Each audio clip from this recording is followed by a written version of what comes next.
Hello friends, എല്ലാവർക്കും മറ്റൊരു പുതിയ വീഡിയോയിലേക്ക് സ്വാഗതം. എന്തായാലും വിദ്യാഭ്യാസ മേഖലയിലെ ഏറ്റവും പുതുപുത്തൻ വാർത്തകൾ അറിയുന്നതിന് മറക്കേണ്ട ചാനൽ ഇപ്പോൾ തന്നെ സബ്സ്ക്രൈബ് ചെയ്യുക. നമ്മുടെ കേരളത്തിലെ മഴ മുന്നറിയിപ്പുകൾ വീണ്ടും തുടരുകയാണ്. ഇന്ന് നമുക്കറിയാം 10ഓളം ജില്ലകളിൽ ഭാഗികമായിട്ടും അല്ലാതെയും അവധി പ്രഖ്യാപിച്ച സാഹചര്യത്തിൽ വിദ്യാർത്ഥികളെല്ലാം വീടുകളിൽ സേഫ് ആണെന്ന് തന്നെ വിചാരിക്കുകയാണ്. ഏറ്റവും പുതിയ അറിയിപ്പുകൾക്ക് ഇനി വരുന്ന നിമിഷങ്ങളിലെ കളക്ടർമാരുടെ അറിയിപ്പുകൾക്ക് ചാനൽ സബ്സ്ക്രൈബ് ചെയ്യുക. നമുക്ക് നിലവിലെ സാഹചര്യം എന്താണ് എന്ന് പരിശോധിക്കാം.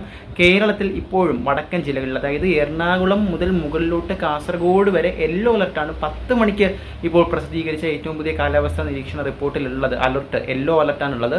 പക്ഷേ വരുന്ന നിമിഷങ്ങളിൽ അത് പുതുക്കിയേക്കും. കാരണം ഡൽഹിയിലും കേരളത്തിലും ശക്തമായിട്ടുള്ള മഴ സാധ്യത എന്ന് പറഞ്ഞ ഒരു പുതുക്കിയ റിപ്പോർട്ട് കേന്ദ്രത്തിന്റെ ഭാഗത്ത് നിന്ന് ഇപ്പോൾ ഉണ്ടായിട്ടുണ്ട്. അപ്പോൾ അതിനുള്ള ജാഗ്രതാ നിർദ്ദേശങ്ങളും ഇപ്പോൾ ഏർപ്പെടുത്തിയിട്ടുണ്ട്. വയനാട്ടിലെ സ്ഥിതി ഇപ്പോഴും പഴയ നിലയിൽ തിരിച്ചെത്തിയിട്ടില്ല. പാലക്കാട് ഉൾപ്പെടെ ദുരിതാശ്വാസ ക്യാമ്പുകൾ പ്രവർത്തിക്കുന്നുണ്ട്. അപ്പോൾ ഈ ഒരു സാഹചര്യം എല്ലാം കണക്കിലെടുത്തുകൊണ്ട് ഇന്നും ഈ ഒരു അറിയിപ്പിൽ മാറ്റം ഉണ്ടാകാൻ സാധ്യതയുണ്ട്. പ്രത്യേകിച്ച് വടക്കൻ ജില്ലകളിൽ ഇന്നലെ തന്നെ നമുക്കറിയാം മഴ മുന്നറിയിപ്പിൽ നിന്ന് ഒഴിവായ ആകെ 2 ഡിസ്ട്രിക്ട്സ് എന്ന് പറയുന്നത് തിരുവനന്തപുരവും കൊല്ലവും മാത്രമാണ്. അപ്പോൾ വളരെ സേഫായിട്ടിരിക്കുക. മറ്റു അറിയിപ്പുകൾ പിന്നാലെ വരുന്നത്.